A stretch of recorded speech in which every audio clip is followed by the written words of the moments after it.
because they weren't able to provide her with an iPhone or to match the chap who could finance her Brazilian hair or whatever it is. In that article about concubines in China, one of the second wives lived in an apartment that was provided by her suitor or by her patron. In other words, she was living where she could not have lived from her own earnings. When it is difficult enough to maintain even one home, the descent into corruption that may come with the cost of keeping up a second or third is no doubt the responsibility of the person who steals the money. But is it enough for the woman inside that home to disavow any responsibility? Are the hands of the girl who nags her boyfriend to give her a phone or airtime completely clean? Now, providing for a couple's children ought to be a shared responsibility. Yet would a wife prefer her husband to resort to stealing rather than contribute what she can contribute to the family exchequer? Yes, I know there have been some distressing stories about domestic violence for which the excuse given was that because the wife was earning more than the husband, she has become proud.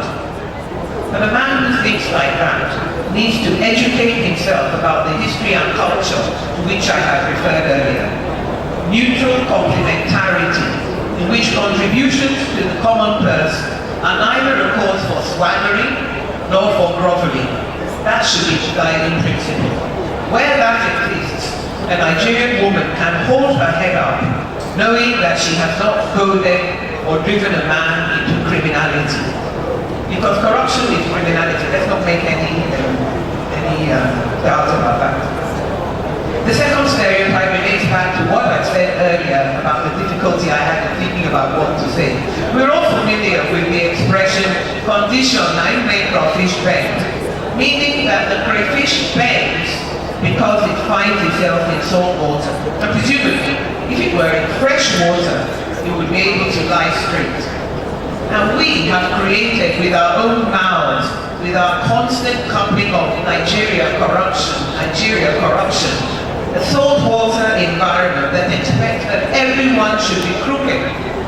And it's in this environment that we expect to raise children to know that dishonesty is wrong. Or rather, it's in this environment that Nigerian women are expected to raise children who know right from wrong. Because when there's a failure, let's face it, it's the woman who is called to account.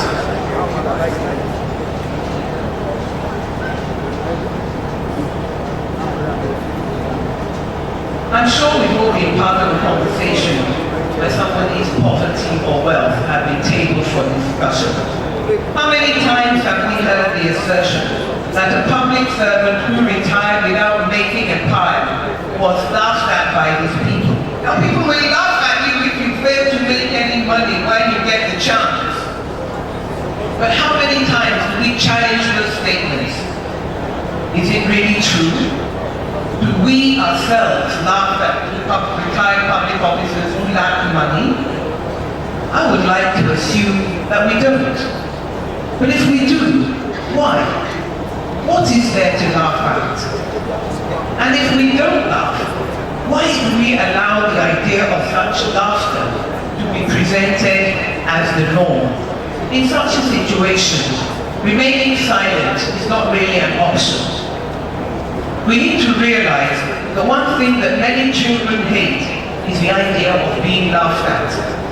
So when our children hear us accepting such assertions, or even making them, or remaining silent when they are made, no matter how much we drill into them the importance of integrity and honesty, we actually undermine that message. Instead of teaching them that the person who laughs at you because you don't have this phone or that car or such and such house is actually a bit contemptible, and certainly not the person who should be setting the moral pace for them. We somehow convey to them the idea that it is better to do whatever is necessary to make sure that they get those things so that they can avoid ridicule, even though we ought to know that it is a ridicule of fools.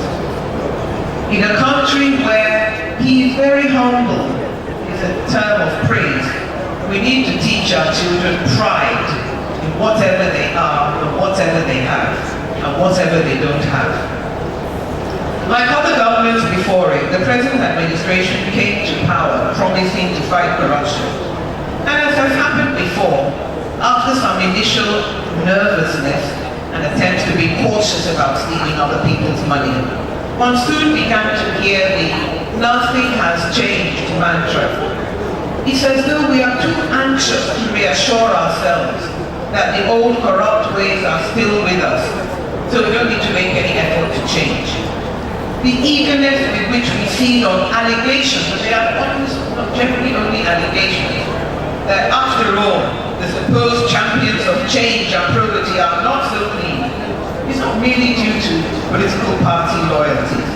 It's as though, as long as others are perceived to be standing clean and upright, we have some obligation on ourselves and the rest of us to also make that effort to stand clean and upright. But as soon as we can tell ourselves, oh, they aren't clean or upright after all, whether or not there's any truth in the various allegations, it's as if we give ourselves license to sink back into the mire of corruption. I would like to urge you not to join the "nothing has changed" mantra. To urge you not to, this is Nigeria, but to express outrage, surprise, and disappointment. Without that, your children and those who look up to you will think that you too see dishonesty as the norm. They may question why you should expect any better from them, while your admirers may set their moral compass by what they think you see as normal. In other words, if Mrs. Obey hears that I stole money, she won't frown at me. She will just say, well, that's how it is. I appreciate that it can be difficult when faced with the government. Indeed, the president, who himself agreed that Nigerians are fantastically corrupt. But I say that Nigerian women can fight for ethical behavior, can fight to instill integrity into their children, are entitled to expect and demand it from those with whom they interact. Fourth,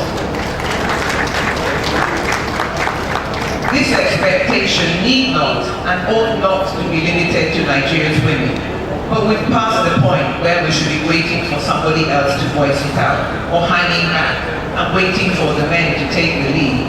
Let us set the pace for the morality that we want to see at home, in our homes and in our country.